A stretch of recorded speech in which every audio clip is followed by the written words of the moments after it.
Hey friends, what's up? Ash here. Welcome back to Gents. Time for another fragrance line buying guide. And today the fragrance line that we're taking a look at is Spicebomb by Viktor and Rolf. So Spicebomb at this point has 6 different iterations between the original and then 5 flankers that came after it. The original Spicebomb coming out in 2012 and the entire line being one of the most hyped up fragrance lines out there. So let's go ahead and jump into it. Let's check out Viktor and Rolf Spicebomb. I'll go over each fragrance. I'll let you know what I like from each fragrance and I'll also let you know which ones I think are best. So let's jump into it.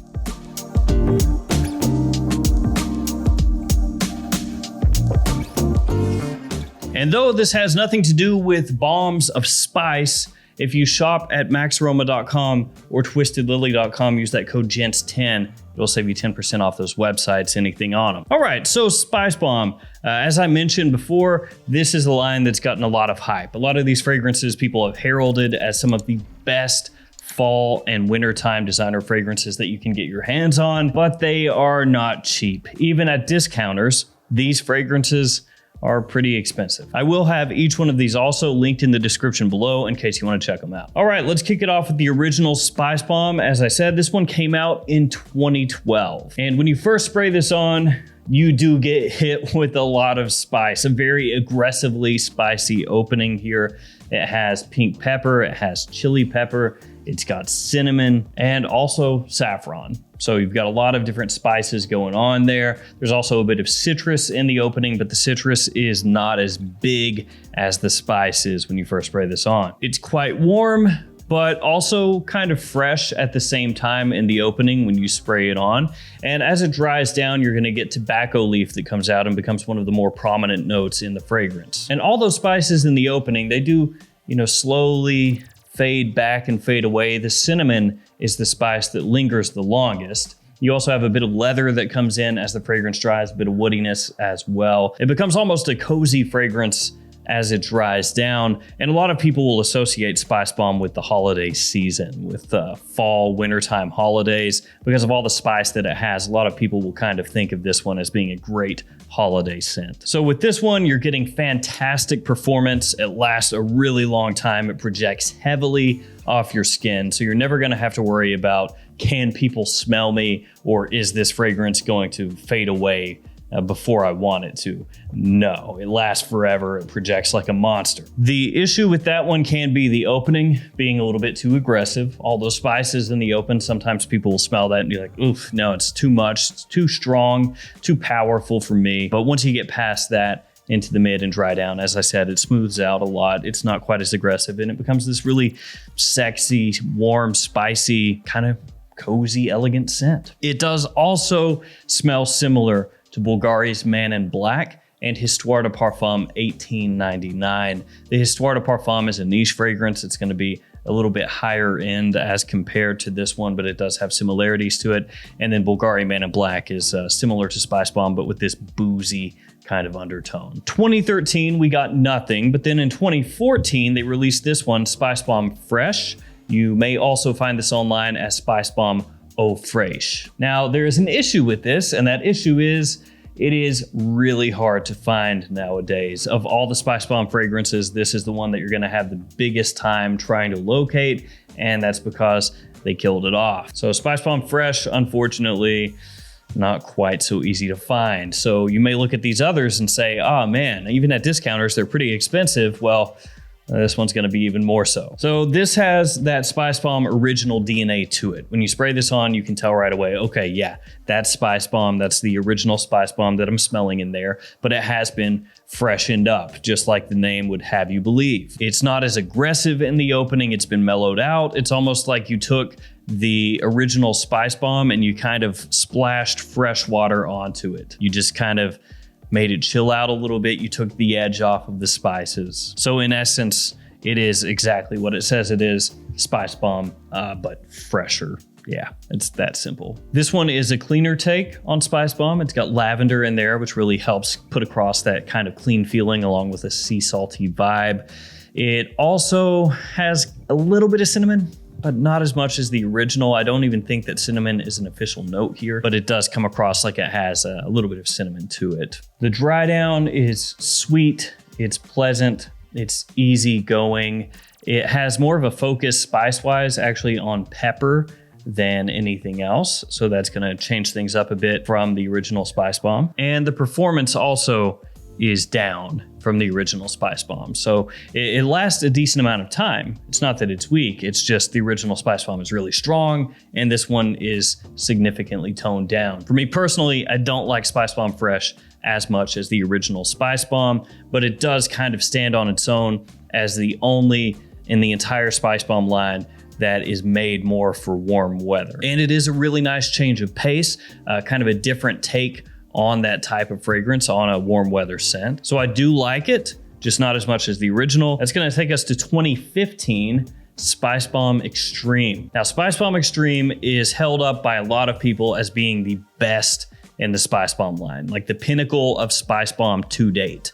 And I would say of the entire line, that this one is my favorite. So this one is smoother than the original, not as aggressive in the opening. It still has a lot of spice to it, but here instead you're met with a heaping dosing of black vanilla pretty much right away, and it's gonna stay there the entire time the fragrance is on your skin, and that's going to add this contrasting sweetness to the spice. Now with this one, you're once again getting cinnamon, you're getting saffron, you're getting pepper, you're getting all those spices from the original. So yeah, when you smell this, once again, right away, you're like, okay, this is a Spicebomb. And I keep saying that, I know, but it's gonna make sense in a second, trust me. And this maintains that tobacco cinnamon feel from the original into the dry down, but instead of having a leathery, woody kind of base that everything is playing off of like the original has, instead here you're getting that black vanilla, you're getting amber, you're getting labdanum. So you're getting something here that is sweeter and warmer as compared to the original Spicebomb once you hit the dry down. If you are overly sensitive to sweet fragrances, then maybe this one would be a little too much for you. I think it's really well balanced between spice and sweetness, but some people, you know, they think it's a little bit too overwhelming with the sweetness. Personally, I don't. And that one does have great performance. So it has really strong projection, great longevity. It lasts forever, projects to fill up a room if you spray it on heavily. So it's another one you don't have to worry about performance at all, and it's also a huge compliment puller as well. So Spicebomb Extreme, my favorite of the line, also probably the most hyped of this line, but I think it deserves it. So that was 2015 Spicebomb Extreme, and then you had 2016, nothing. 2017, nothing. 2018, nothing. And at that point, everyone's just kind of like, well, you know, is anything coming out Spicebomb wise? Like, what's the deal here? And then 2019 rolled around, and there was a new Spicebomb. It was this one, Night Vision Eau de Toilette. And this one right here is definitely the most maligned of the lineup. So this is the one that catches the most hate. This is the one that people love to crap on. There's a lot of reasons for that. One of the reasons is, of course, there was that gap, and then they finally came out with something new and everybody was excited. And then they got this, which in the opening smells a little bit similar to Paco Rabanne's Invictus. So it has this bubblegummy sweetness to it, this synthetic fruity sweetness that a lot of people were not looking for in a Spicebomb because they were looking for something that had a big blast of warm spice. You know, like Spicebomb Extreme or the original Spicebomb or even Spicebomb Fresh, which while being fresher, had that spice. This one instead hit you with that synthetic sweetness right over the head as soon as you spray it on. Now, even though it does not have that spiciness like you would expect, and it does have that Invictus-y kind of sweetness, which I'm not a huge fan of Invictus myself, but even though it has that, it's still really pleasant. It's easy to wear, definitely more youthful leaning. I would say of all the Spicebomb fragrances, this is the one that leans the most youthful. And I know I'm saying it doesn't really have a lot of spice, but then if you look at the note breakdown, there are spices there, right? There's pepper, there's clove, there's nutmeg, there's cardamom, there's a lot of spices, but they end up getting swallowed up for the most part. They come out a little bit in the mid, but they're not really the star of the show here like in the other fragrances. So with this one, you could kind of think of it as Viktor and Rolf's take on Invictus in the opening, and then it smells a little bit more like Eros in the dry down, where the tonka is really the star of the show, and this does have a lot of tonka in it.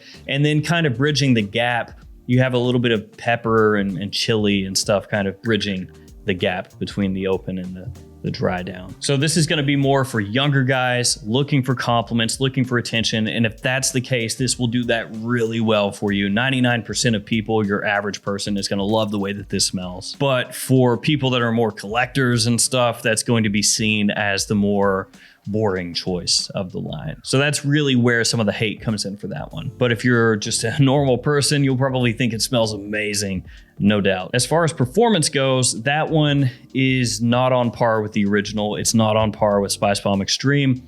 The projection is more average. The longevity is good. It's not bad, but definitely as far as this line goes, on the weaker side of things. So that was 2019. Then in 2020, we got this one right here, Spicebomb Night Vision Eau de Parfum. Yeah, another night vision. And they just went wild with this one. If you look at the note breakdown for Night Vision Eau de Parfum, it is insane. There are so many notes for this fragrance. And with Night Vision Eau de Parfum, even a little bit more than Night Vision Eau de Toilette, they really leaned into the idea of green notes. So you have some of those with Night Vision EDT because it's called Night Vision and the bottle is green. So you had in that one green mandarin orange, green cardamom, Granny Smith apple. You had all these different green notes, and they did the same thing with Night Vision Eau de Parfum, including notes like pistachio because pistachios are green. So in Spicebomb Night Vision Eau de Parfum,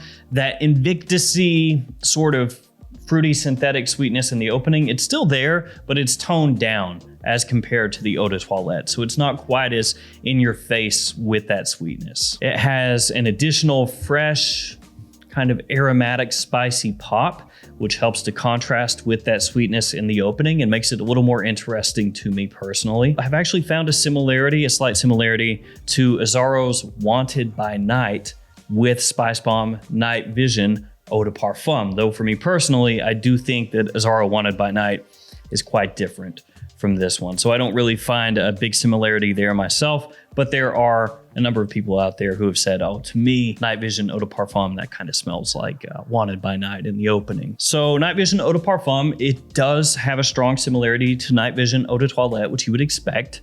It's more like a richer, denser, slightly more mature version of Night Vision Eau de Toilette, and Night Vision Eau de Parfum does have a nice resinous warmth to it once you hit the dry down. I think it has really nice versatility. I think you can pull this off spring, fall, or winter, daytime or nighttime, and I think in more formal situations that Night Vision Eau de Parfum would be a much better choice than the Eau de Toilette. It's also a massive compliment puller, and I know I've said that about a couple of these, but it's sort of just how it is. Spicebomb, maybe surprisingly so, is a consistently great positive attention pulling fragrance line. You go for the ones like the OG and Spicebomb Extreme that are very bold with their usage of spice, and you might think it's too much, but no, it works great. Then you go with the other ones like Night Vision EDT and EDP that some people would say is a little more run of the mill, and they work just as well. So Night Vision Eau de Parfum, also another great attention grabber. Performance on the EDP for me is better than the Eau de Toilette version of Night Vision, but not as good as the original Spicebomb or Spicebomb Extreme. And that will take us to the newest release, which is from 2021. It is Spicebomb Infrared. So far for 2022, nothing. Got a feeling, we're probably not going to get any Spicebomb for this year because we're heading into the end of the year and there's been no announcement yet. So looks like they're gonna skip a year. So Spicebomb Infrared, this one leans back into the spicy side of life again. It gets you closer to the original Spicebomb. It gets you that blast of spice off the top when you spray it on. This one is sweeter than the original Spicebomb, and it comes across sweeter than Spicebomb Extreme as well. It's a different kind of sweetness here. This is more of like a fruit sweetness with also sweet spice, instead of having, vanilla or resins or something like that. So instead of a deeper sweetness, this is more of like a zingy kind of lifting sweetness. And like Night Vision did with green notes, Infrared does with red notes. So it really leans heavily into that. It has red apple, it's got grapefruit, it has saffron, it has cinnamon again, it's got chili pepper, it's got tobacco leaf. So it's, again, leaning a little closer to the original as far as the note breakdown goes, but then really trying to incorporate red notes. So not as heavy as the original, not as heavy as Spicebomb Extreme, a little bit more youthful than those fragrances as well, and definitely comes across smelling more modern than those fragrances. And that really comes out in the dry down where you have amber woods coming out, this sort of modern, warm, very approachable, sweet woodiness, and tobacco leaf playing off of the residual fruity sweetness and spices from the opening and mid. The performance of infrared is very good, not as good as the original or extreme. Those are the two strongest. It's more in line with Night Vision Eau de Parfum. It's right around there as far as the projection goes, and the longevity of infrared is quite good. So this is running really long, longer than I wanted it to run, but that's a rundown of the Spicebomb lineup. Now, as far as me personally, my favorite is Extreme. This is clearly my favorite. From there, it gets really close. So I would say infrared probably second, followed up by the original, and then Night Vision Eau de Parfum. After that, Fresh, and after that, Night Vision Eau de Toilette. But if you catch me on a particular day, I'm gonna wanna wear a Night Vision Eau de Parfum over infrared or the original Spicebomb. So those three are pretty closely knit together for me. Just this one is the clear-cut favorite of mine. So there we go, Spicebomb, a rundown of the lineup until we get another one. Thank you guys for hanging with me. Thanks for your support. Stay safe out there. Let me know in the comments your favorite Spicebomb fragrance, and I'll see you again tomorrow with another fragrance video. See you guys later.